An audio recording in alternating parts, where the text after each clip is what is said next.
Know when something seems completely impossible? Like when I decided to cycle 500 kilometers in one day. Today we're tackling something that affects every business owner and most builders, the negative narrative in our heads. In this episode, JP will break down the 3 proven strategies he uses to rewrite that story, from what you consume to where you focus your attention to positioning yourself to win. Welcome to the Inspired Builders Podcast, your source for game-changing conversations with Australia and New Zealand's leading builders and industry experts.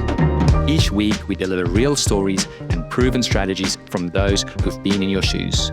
Ready to build something remarkable? Let's dive in. Welcome back. We had a break. We did. How are you feeling? Good. Really good to be back. Yeah. I'm sure we'll come out in the discussion today, but a break is really good, but it can also break your routines. Yeah. And that is a good thing sometimes, but also you don't realize that you've obviously set up some certain routines for good reasons. Yeah, and you might have good momentum and then you're breaking that. Yeah, and going on holiday and stuff, you think, holiday, casual, I'll take my mornings casual, I'll go for a bigger run or a bigger ride or a longer surf, therefore I don't have my other disciplines in place. And then, what comes from that after a few weeks. Yeah. Yeah, cool. But yeah, it's good to be back. I'm excited for this next journey that we're going on. Some exciting things. Excited about the podcast again. Haven't produced the podcast for a few weeks now. It's always fun sitting in here. Yeah, so it's pretty cool. One thing I do want to ask you though, I think you know what I'm going to ask you. A few weeks ago, we had on a podcast, you talked about this big ride you have coming up. Yeah. Time has passed. Did you do the ride? Well, I know you did, but so you know I did it. I think you did it. What ride was it? Corne's big 500K. Yeah, right. 500K in one day. 500K in one day.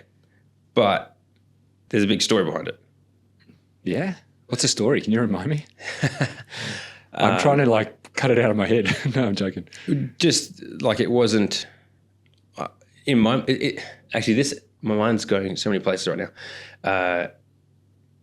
When you talked about doing the 500K, my mind was like, yeah, of course. Corne's going to do that easy. It's a walk in the park. My thoughts were, no, it's an everyday kind of thing. Everyday. Yeah. If Corne wanted to, he could do it every day. Yeah, yeah. That's my perception of you and the way you ride. And obviously on the actual day, it wasn't as easy as, conditions didn't line up and it wasn't just a walk in the park. But it just thinking there now, in my mind, even throughout the day when I would interact with you, we rode together for a little bit at the beginning, in my mind, always, Corne's going to do it. Yeah. There's never a doubt. And Audrey, my little daughter, 4.5, made an interesting comment the other day in the holidays. We were doing something and she was struggling and I said, keep going. And she did it. And then she made the comment afterwards, Dad, I did it, but you always knew I was going to do it, didn't you? And Yeah, I was right. like, yeah, I did. And in my mind, I had absolute belief that she could do it. But in her mind at that time, she didn't think she could do it. I just think leads into today's discussion, not that I planned it that way, but your perception and how you see things, you might not see it as possible, but someone else having a different perspective of you sometimes can make the comment, well, of course you can do it. Yeah. Why not? Because they know you, or just because the fact that you're a human being and you not being able to, or not believing you can do something is purely on your own belief. Yeah. The whole thing taught me a lot. I'm still working things out in my head about it all. Mm-hmm. I mean, it's been... Still processing it? Yeah, I'm still processing it. It's been almost a month since then, 3 weeks at least since then. And I'm still just processing everything. I think one thing I didn't take into account is what is 500 kilometers actually? Oh yeah, what do you mean by that? It sounds cool. It's okay, cool, 500K and that's the goal. And it's 5,000. Yeah, it's just you go for it. And yeah, in one day, you just do it. Just sit in the saddle. And yeah, it's only now when I go and look on a map and you go, if I have to ride 500 kilometers or even drive 500 kilometers today, like where will I end up? Where are all the places? So Yeah, right. yeah. That's a different So way to let's look at say, for example, I'm just going to go I'm just going to type in, I'm in Sydney. Where will I end up? So from Sydney, for example, we're on the Gold Coast, obviously, but if I'm in Sydney, this is where we would end up. All right. So to the Gold Coast is 870K. All right. So 500K. it. So you get to north of Coffs, maybe. Yeah. Or Coffs. I think Coffs Just south Hub. of Coffs. Yeah. So anyway, it's weird, like looking on a map, like what it actually is, like what is the reality of it. And what I learned was, if there was something that was going to stop me, and this was in our inversion episode a few episodes back, and this is why we brought it up. That's right.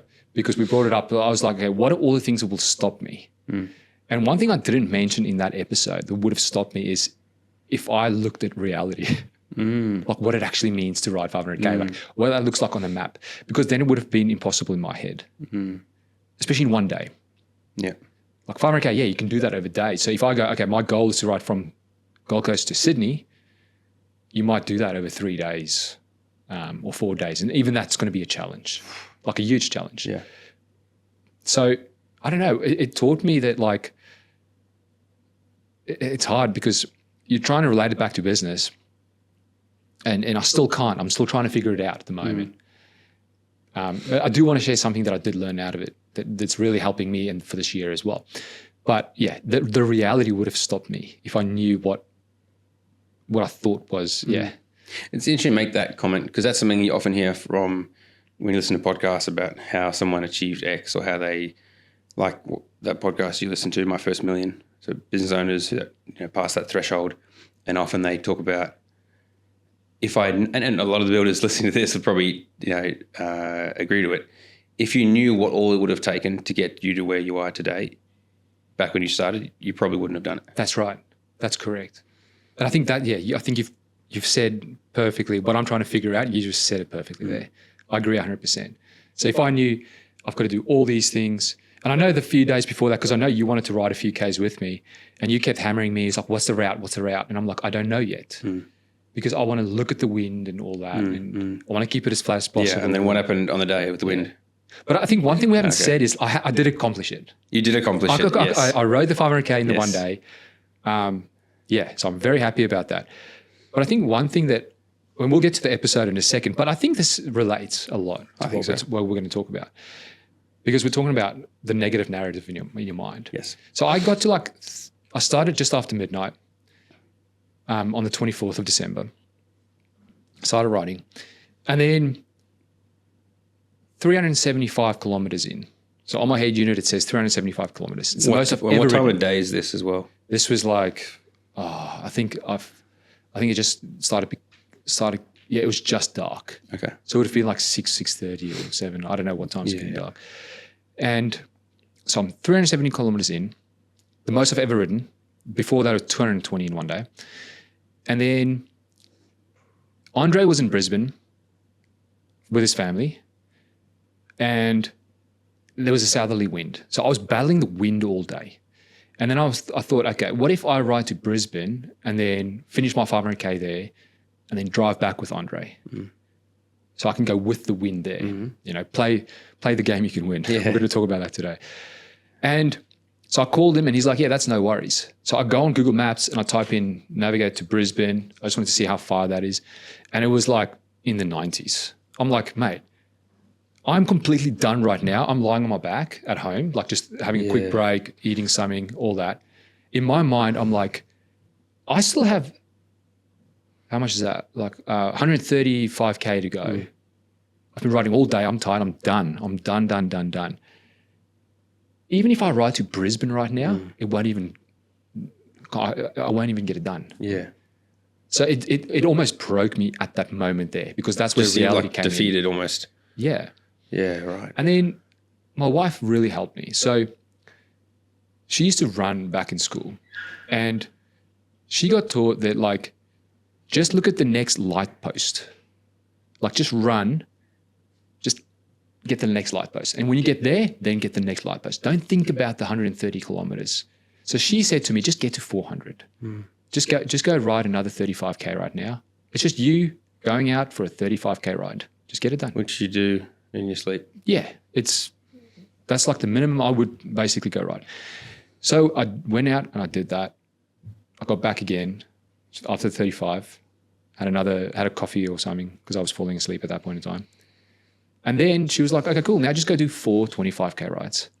And then, cut a long story short, just before like 11:40 p.m., I rolled out in at home and I did 502K. Wow. So, but the key takeaway, and I'm bringing this up like every single day at the moment, is just get to the next light post.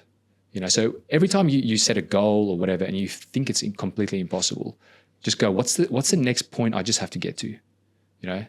What do I need to get through today? What things do I need to hit today? Yeah. Yeah. Yeah, that's definitely very helpful because when you look at the big picture, that can be pretty overwhelming. Yeah. And when you look at, if I just do this, let me just do this one thing now. Then when that's finished, I'll look at what the next thing needs to be. Yeah. Yeah. Yeah, and me looking at the 135K that I still need to do, and I'm thinking in my mind all these routes that I would normally go do on a weekend or something, I'm like, I still have to do more than what I would normally go do on a big day, like a real big day. And that almost just defeated me because it was just too big in my mind. And it's kind of like, I don't know who said this, but it's like, what's the best way to eat an elephant? It's just like one bite at a time. So yeah, that was my big key takeaway. But I guess like, what's your big key takeaway from the break? Because obviously it completely shifted your routine and Yeah. So I guess to do this topic of the negative narrative, like your mind's pretty powerful and you're not always aware of the narrative that's playing. It takes. So do you mean your mind is very powerful? It can either make you do really amazing things or sabotage you completely. Is that what you mean? Yeah. So you kind of know where I'm going with it. But yes, that's it. So your mind and very, very clever people who are a lot smarter than me, who've spent time on this sort of stuff, they're very aware of their thoughts and very aware of what they allow in. And that's kind of what I want to focus on this today because on the holidays, you break routine. I found that, which is kind of what I wanted to do. Just slow right down. In the beginning, Christmas and that sort of stuff, and then just slowing down in the back garden, cubby house, painting with the girls. Just don't have to be anywhere, do anything. If we do 2 trips to Bunnings, they love that. So 2 a day. 2 a day. Yeah, they love that. I ran into you at Bunnings. Yeah. Not even a Bunnings I would normally go to. And then I was sitting there, I'm like, oh, there's JP. Yeah. And we've got a large one and a small one near us, and they always want to go to the large one because the large one has the little trolleys. Yeah. And they always want to push their own little trolleys. But when I know I'm saying talk about slowing down, but, I want to finish the project. So I don't want to be stuck in Bunnings. Letting a 2-year-old and a 4-year-old have their own 2 little trolleys is the most inefficient way you can get through Bunnings. 100%. Yeah, it's just crazy. But yeah, it just taught me that it's important. Anyways, so breaking routine, I found that I had all these books on my table at home. And I was like, I can't wait to read all these. But I just found like I never got to them. Yeah. I was playing with the kids, writing, hanging out with the family, surfing. So never got to them. So I wasn't consuming good stuff. And I didn't have my daily morning routine. Wasn't doing any reflection. We'll jump into more stuff, but it was just. And then I found that by the end of the holidays, the narrative going on in my head was not the usual narrative that I'd have going on. Yeah, wasn't overly positive. And and then you sent me a shot of a book that you have like highlights and like everything. So if you're watching this, you can see it on the screen. But, So, talk me through that. So, obviously the main problem is having a negative narrative in your mind, and the obvious solution to that is to rewrite the narrative. Yeah, obvious solution would be write the narrative that you want. Yeah. That's a big thing we tell our guys is when it comes to marketing, you get to write the narrative. Yeah. And the cool thing about what I love about you is like, you've got that pile of books and you didn't get through the books, but I remember in the holidays, like you would like message me about something. So it did show me that you were here and there, you were looking at stuff and consuming and so on. Yeah. And obviously you came up with a list of 3 things that you want to talk about today. Yeah. In terms of what you see in the books that you consumed, like the successful business people that you've kind of like look up to, some of the successful builders that you get to interact with. Totally. What are the things that they do in their lives and in their business when it comes to rewriting the narrative? But yeah, do you want to kick it off with like the first one? Yeah, the first one is consuming. So What do you mean consuming? So looking at what are you consuming, what are you putting in? Books, big thing. Podcasts. It probably flows onto some of the other one. The 2 other topics, 2 other areas that I want to talk about today. So I don't want to overdo it now, but anything that is going to go into your brain and affect the way you think. Yeah. So the thoughts that you have. So the whole idea is, we rewrite the narrative. So what thoughts are you having? That's in this book. Yeah, that was being highlighted. Do you want to read that? Just because I think it was just so. Yeah. Okay. So it just says, in this book, this one guy gets asked, what's the biggest lesson that you've ever learned? Obviously, this guy being about thoughts and what you're thinking, he's definitely given it some thought. So he said, no, it's easy. He says, by far the most vital lesson I've ever learned is the importance of what we think.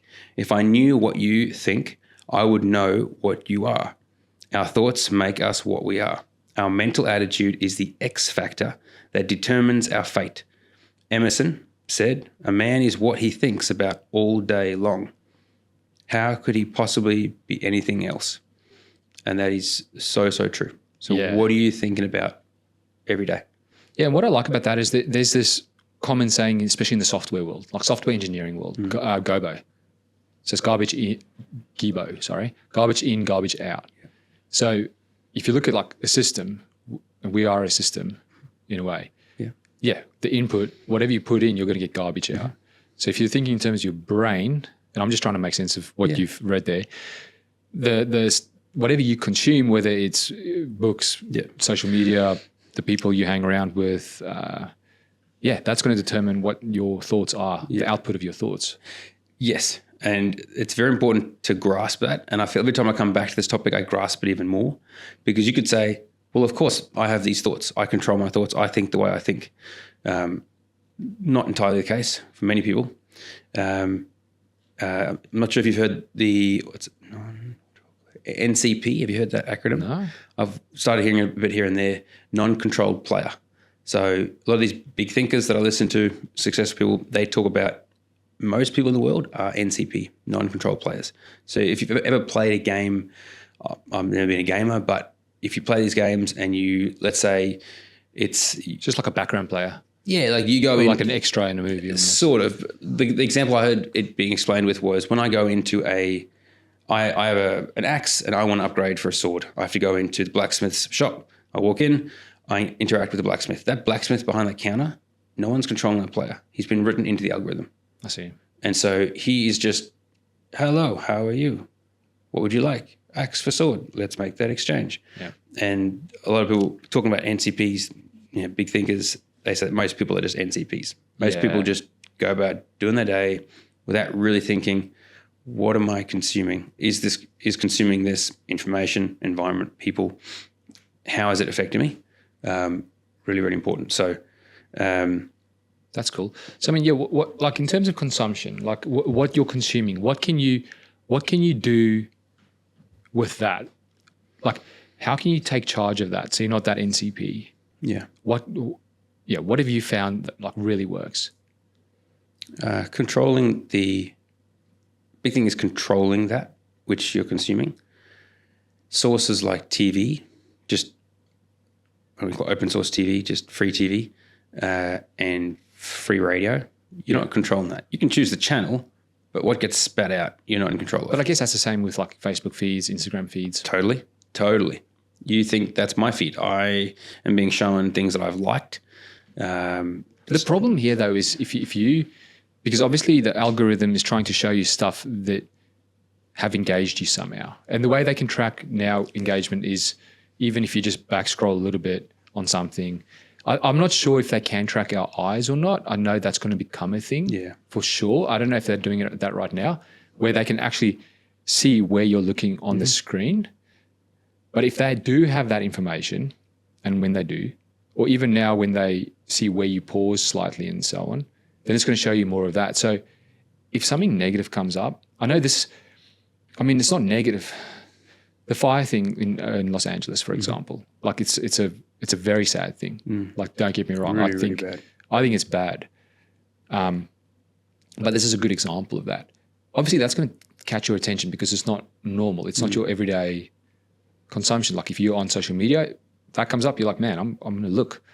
And now it's showing you more of that. And now you become that. You just, I don't know, I became quite sad. That concept of you become what you consume or what you think. Yeah. That concept is what I was referring to earlier, having like a greater epiphany. The more I hear that, it's like, actually, that's so true. Yeah. You know, I think if you're going to use that the fire is in Los Angeles there as an example, you might think, well, I want to know what's going on. I feel for these people. Yeah. Yeah, and you could consume a lot of that. But then you start potentially, you go down the rabbit hole of, you know, the fire departments, local politics, you know, and all the... Yeah, you go down the rabbit hole. All the heat, excuse the pun, all the heat that they're getting on poor planning. And then you start to think, local politics or local groups, and then you feed into that. Then you know what you're not thinking about is your business, and helping people, you know, and so that is an example of it. But it's controlling. So when you do control, that would look like, okay, what books am I going to read? I'm not going to listen to the radio when I drive. I'm going to listen to a podcast. I'm going to listen to an audio book. I'm going to listen to music that's going to inspire me, or music that helps me calm down. Or so you're controlling more of, say, that segment of your day. And if you can control more of that segment, you can also then start to control the outcome that you're wanting. Successful business, successful day, great family, marriage, all that kind of stuff. Yeah. So consumption is massive. Yeah. And it would, like, I know there's someone who we know mutually.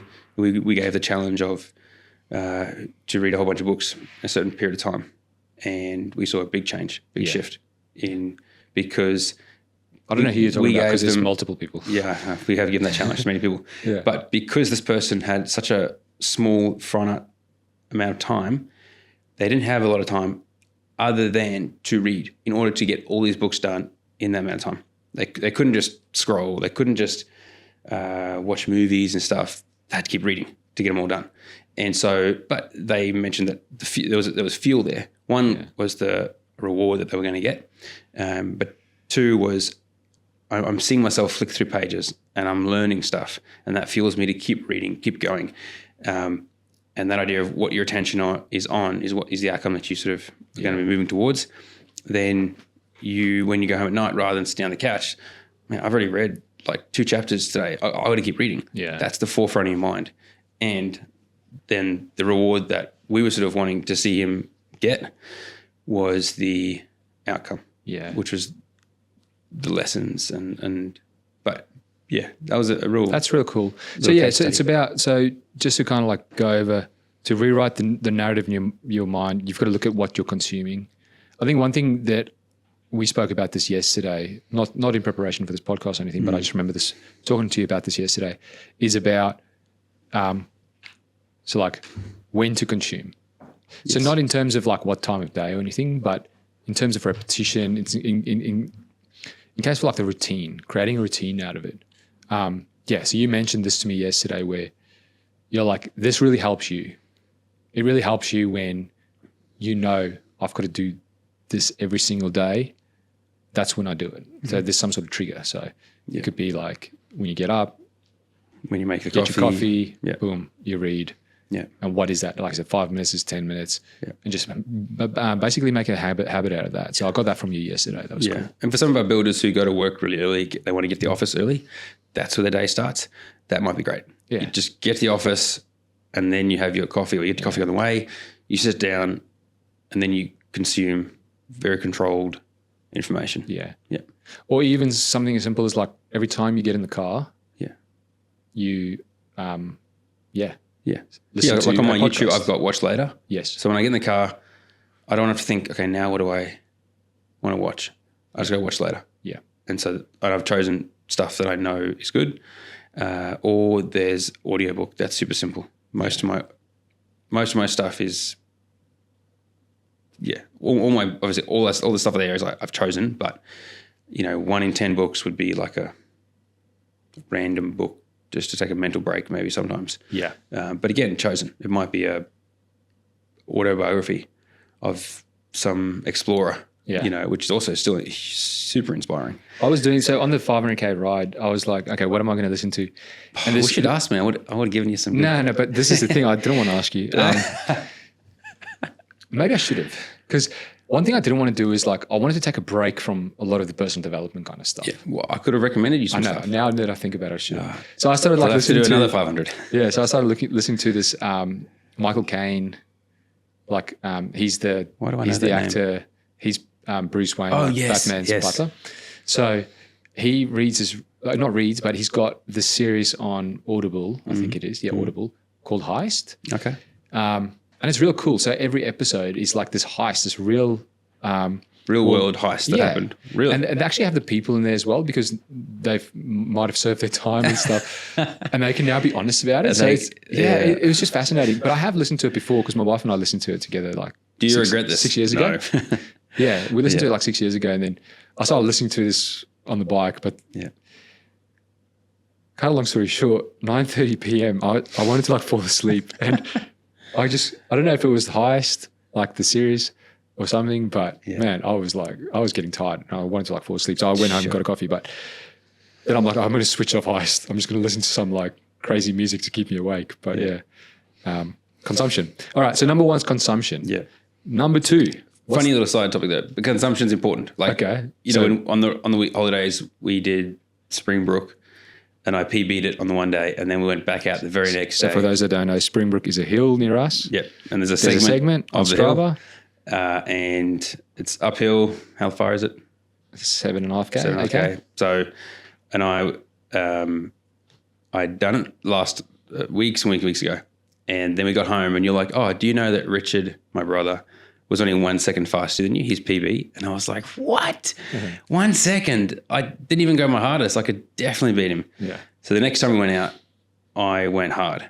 And but then Richard was with me, so I pushed him. So we both went and broke PBs together on it. But we'd already organised for the next day. And the plan was not to do it that day. We were going to do just half of the route. And then we're like, oh, let's do a little bit further. Oh, let's do a little bit further. Okay, let's just push. Let's go.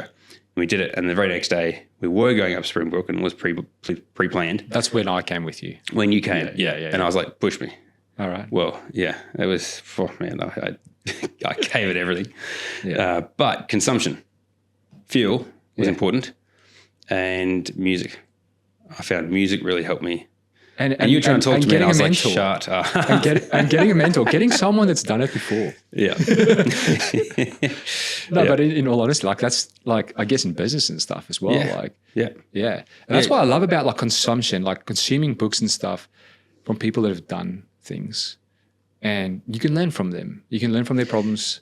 They're everything. I love that. One of the most amazing things that and it was articulated to me in a book that Carly was reading years ago, and ever since then it's stuck in my head.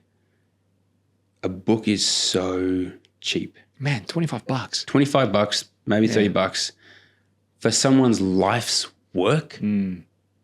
What? It's ridiculous. Someone could have put their whole life into the research of a topic and everything. Yeah. And you're buying that for $25. Yeah. And you can buy that and read that when you're 20 years old at the start of your life.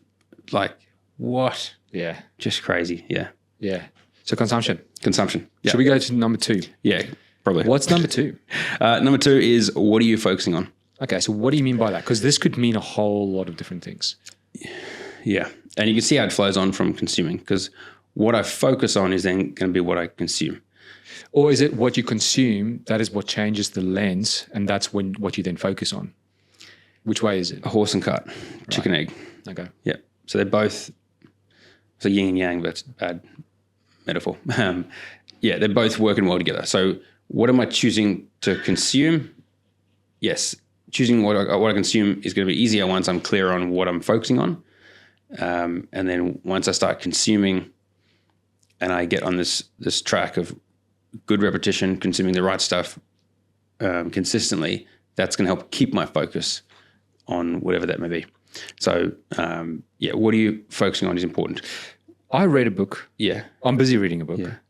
And I told you about this yesterday. So it's about these electricity meters, remember? Yeah, that's a good example. I don't know how long ago, I can't remember now, it's like 100 years or whatever. Okay. Whenever they were building like homes in Amsterdam, a lot of the homes were very similar. The only difference was with some of the homes, the electrical meter was in the basement. And then in other homes, it was as soon as you enter into the front door. And they found that the homes where the electrical meter was in the basement, their electricity bill was a lot higher. Mm-hmm. So what that teaches you is like, and the homes that's got the meter obviously at the front door, they could see it every single day, and that's how they kind of. When you told me this story, I had an epiphany just there. Again, on focus and consumption relates to that, because you told me the story, and then you said the ones that had the meter at the front door, it was way less. Yeah, less electricity. Yeah, because they saw it. Yeah, and that's all you said.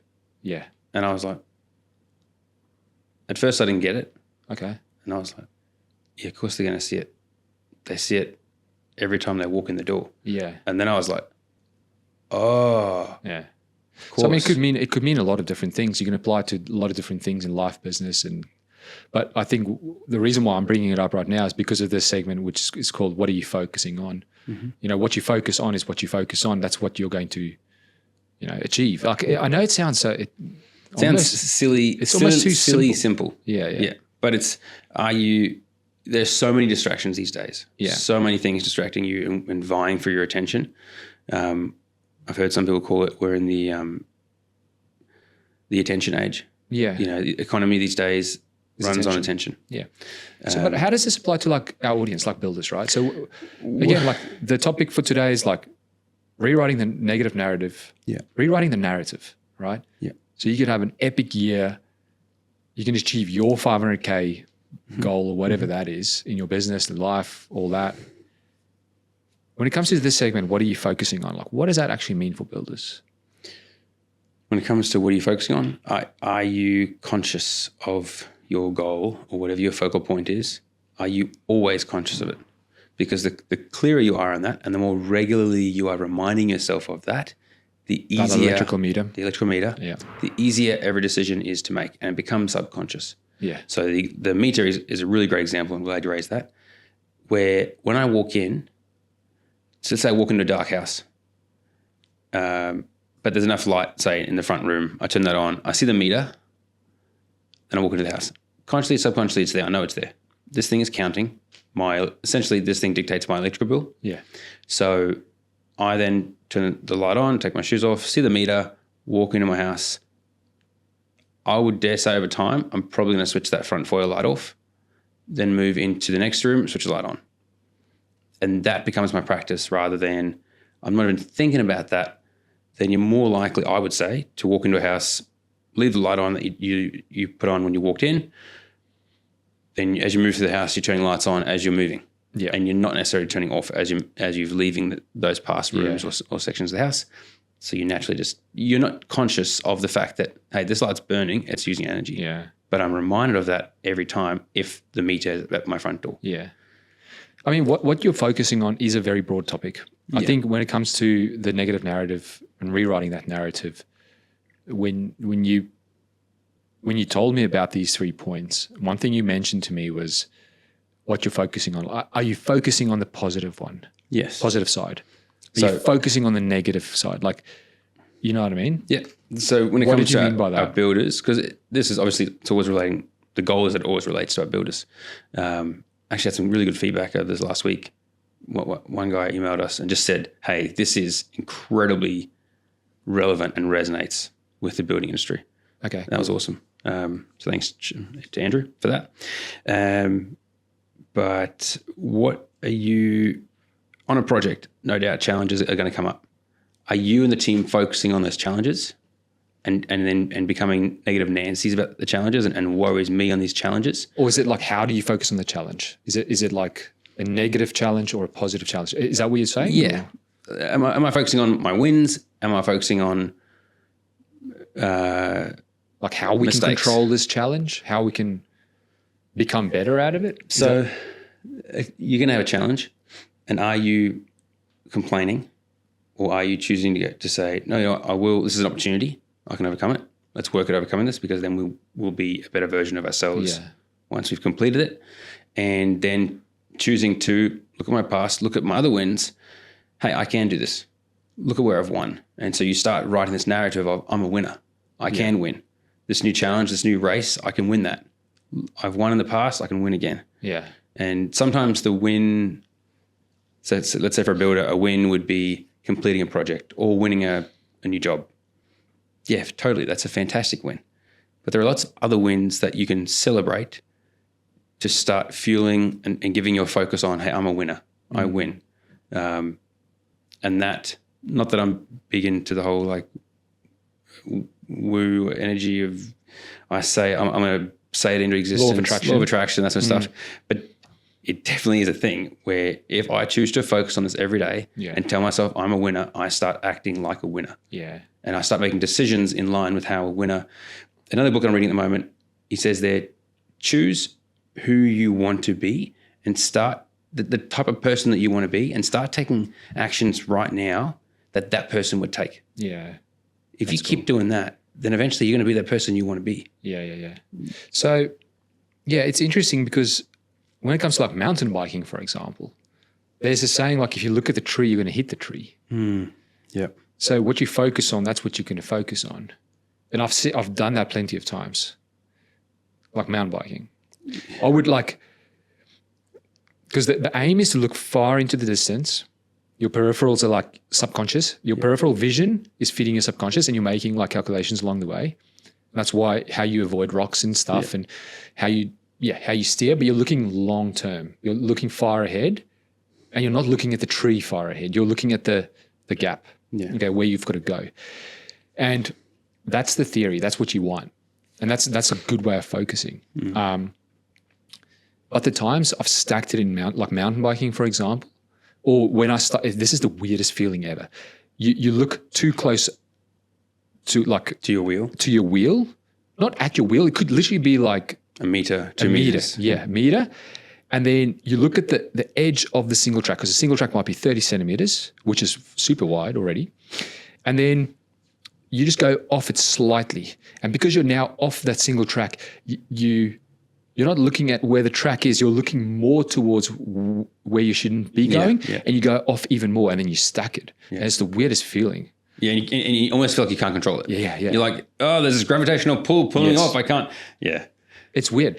And all it takes is like you looking the way where that single track is, and that'll get you on again. Yeah. Because, it's all further ahead again. Yeah. So I love this fact of like, what are you focusing on? Like, are you focusing at the trees that you're going to hit, like in your business? Are you focusing on all the things that could potentially happen to you that's not even guaranteed that could happen to you? Are you focusing on that rain that is coming that's going to do side delay? I know this is a different topic, but off topic, on topic. We went to New Zealand last year, remember? For a workshop? No, a year before. Okay, it was a year before. Yeah. Anyway, a year and a bit ago. And we were driving around and we saw all these renovations or new homes happening with this massive, like, what do you call it around them? Like covering? Yeah, like plastic wrapping. Yeah, but it's huge. So it's like it's like they first scaffold the entire like site. Yeah, higher than they're going to build, and then they wrap it. Most builders would have heard about this or seen it. Yeah, definitely our New Zealand builders know about it. But yeah, then they wrap the entire thing and make this big white box. Yeah, plastic. It's waterproof. It's also an absolute hot box, and they can keep going, right? Yeah. And I remember us coming back, and I told a few builders here, and they were like, "What?" Yeah. And because I couldn't believe it. Our Kiwi builders listening to this right now, they'll be like, "Oh, this is nothing That's new." normal, yeah. Obviously. But yeah, you and I were both blown away by this. Anyway, and there's one in Palm Beach now. Like the MacTech guys have this thing. Yeah. I was riding there the other day, just for a quick beach cruise. And one of the boys came out and I'm like, mate, is it hot in there? And he's like, yeah, it's so hot. Well, what I like about that is it's like, again, like what are you focusing on? Yeah. That's creating a nice controlled environment. Yeah. It's not about avoiding the trees. It's about knowing the tree is there, but not focusing on the tree and like, the weather like sucks. There's nothing, it's completely out of our hands. Yeah. We can't do anything about it. All we need to do is just wait it out, right? And that's going to cost you time, money. Clients are going to become angry, even if it's not your fault, all this stuff. Or can you focus on, man, let's build a freaking tent around this site and let's keep going. Yeah. I'm not saying that's what builders should be doing, but again, it's just another example of like, what am I focusing on? Yeah. Yeah. It probably leads into the third one. The third one is playing a game you can win. Wow. Okay, but this one is a tough one because if we bring it back to my 500K thing, I didn't know if it was possible or not. Because if everyone... You didn't know if the 500K was possible. That seems crazy to me because when you said I'm doing 500K, I was like, why are you telling me this? Well, why don't you just go out and ride? It's interesting. Like if you go on YouTube and whatever, if you go have a look at some of these ultra kind of riders, this has been done before. Yeah. Plenty of times. Okay. So I knew it was possible from that point of view. In my immediate circle, it's like, I don't know anyone, like especially on the Gold Coast or whatever, that's done it. And then afterwards I went on Strava and I just had a look at a few of the guys that I normally ride with that I would have imagined they could have done something like this. And then they haven't either. So I'm glad I didn't look at that beforehand. Why are we talking about this? Yeah, so that's crazy. Playing a game you can win. But like just what you said there, I would say is definitely relatable to this because had you gone and looked at that, you would have created a game that I can't win. That you can't win. Yeah, exactly. Look at all of these factors. It's impossible. No one I know has done it. It's really hard. If I were to do 500Ks west, I would end up in... Yeah, I don't even know where. Whoop, whoop. Yeah. Holy moly, that's so far. That takes like half a day of driving. That's impossible. Yeah. It's too big a thing. But you, a bit naively maybe, I don't know, or just fate or just God led you there, that you didn't look at all these negative factors. You chose to focus on, you can do it, just make sure the right fuel. I think you said you just feel, would you like electrolyte drink and snakes? That episode that we did last time, like talking about this, that helped me because I did the inversion strategy, like the inversion mental model with it. Yeah. Again, like what's going to stop me? Yeah. Previous year, I wanted to do it and I didn't do it because we had these crazy storms that ripped out all these trees and stuff. So that was going to be one thing that would have stopped me this year. And then all the other things. Yeah, totally. But I mean, just getting back to like playing a game you can win. This is an interesting one because if you play a game you can win, you have more chance of actually accomplishing those goals. Yeah. But that doesn't mean just make it easy. You've done it before. No. Or you've won that game before. It doesn't mean that. It's just like playing a game you can win, you could win. Yeah. Like, and I would take a step further. Imagine if you could create a game. Like you get to choose the pieces. Yeah. You get to choose a lot of factors in the game. There's lots of different, trying to figure out an analogy, a type of game. But it also comes down to, I know we mentioned it already, but like who do you hang around? Who are you talking to? If you keep talking to builders that around you that are saying it's really hard, which it is, rather than builders that are saying it is hard, but look at this opportunity. Yeah. Look what came my way. I'm now doing this. Oh, I learned this lesson. It's just a different type of conversation. Yeah. So that's good. So what are all the ways builders can like play a game they can win? So that's being one, like choose the people that you that hang around with, which is kind of like your consumption, like that was segment I would one. say it probably summarizes the first 2 points very, very well. Yeah. Is there anything else that you would say playing a game you can win? Is it maybe to do with like looking at your market and playing a game you can win? Like, for example, like selling ice to Eskimos. That's not playing a game you can win. No. So that analogy, yeah, it's a stupid analogy, but it's just that's how it came up. But no, it's very relevant for this. Yeah. You go, I've got a great idea. I'm going to sell ice to Eskimos. Yeah. Or I'm gonna sell, like, not sell. I'm going to offer architectural builds in a marketplace that has never seen an To a architectural caravan build. park. Yeah. Yeah. Yeah, totally. Like in And a that's slum where we've or seen whatever. people, some of our builders who have been very willing to adapt and play a game that they can win. Yeah. It might be shifting from super high-end stuff to or maybe Renovations. maybe super high-end stuff. That's still happening. It's a different realm, different game. But let's say, custom home, custom new homes, shifting to renovations. Yeah. Not all markets, just some markets. But Yeah. again, it's understanding what's my game. Yeah. What is your game? Yeah. What field are you on? Yeah. What game are you playing? And those people have been successful. They have found it more profitable. They have found it more rewarding for themselves and the team. And their narrative is probably staying more positive as well. Yeah. Well, But again, they're choosing their narrative. I think of one person that just came in my mind. I think we've had multiple interactions over the last year and a half.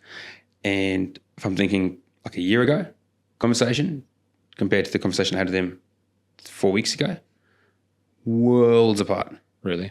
Worlds apart. Why is that? Did he change? Like, or did he He observe did the this, market? all the things we're talking about here. Okay. What is he consuming? What's a mind blank? So what's he consuming was big time. What is he focusing on? Definitely. So focusing on sales. We've met a lot of builders who sales are going really well. Then they shift their focus somewhere else, and then sales. They're not seeing success in sales. Yeah, It's or not even getting the attention. Or even again, just focusing on the positive or the negative narrative. Yeah. And this guy kept then focusing on the little wins. So he started reaching out to architects. Okay. And we worked on just some ideas around that. And then he started doing that. And the first two said, And he also no, created the silly. narrative, right? He created the He narrative. created the narrative in terms of what do those architects perceive how they him want to as. perceive him. Yep. And how they're going to value him. Totally. First two said no. But rather than going, see, no one around here. And I've met so many builders that try something once or twice, and it's like, see, it two doesn't people. work. This guy was like, 2 people, awesome. I'm now refining the way I'm doing this. Yeah. Third one, sounds great. Let's talk more. Yeah. Fourth one, let's talk. Fifth, sixth. Yeah. Those next 4 were like, let's do this. And those next 4 then started giving him opportunities. Yeah. He then would send clients their way. They would send clients his way. And he's got 2025 booked out. Yeah. And I mean, we've got so many examples of this, and especially, I know Andre and I were talking about, and you and I as well. Yesterday, we were talking about this. There are very few of our clients that have been observing their market, and then just slightly pivoting, maybe even just temporarily, not even massively, but just looking at like, where's the opportunity? Where's the game I can win right now?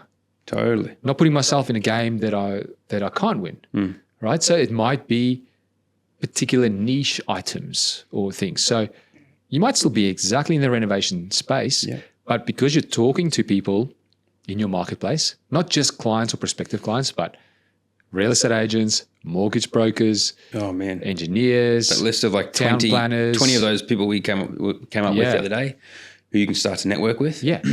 So talking to those people and going like, what's happening? What are you seeing? What do people want? Yeah. Oh, people really want,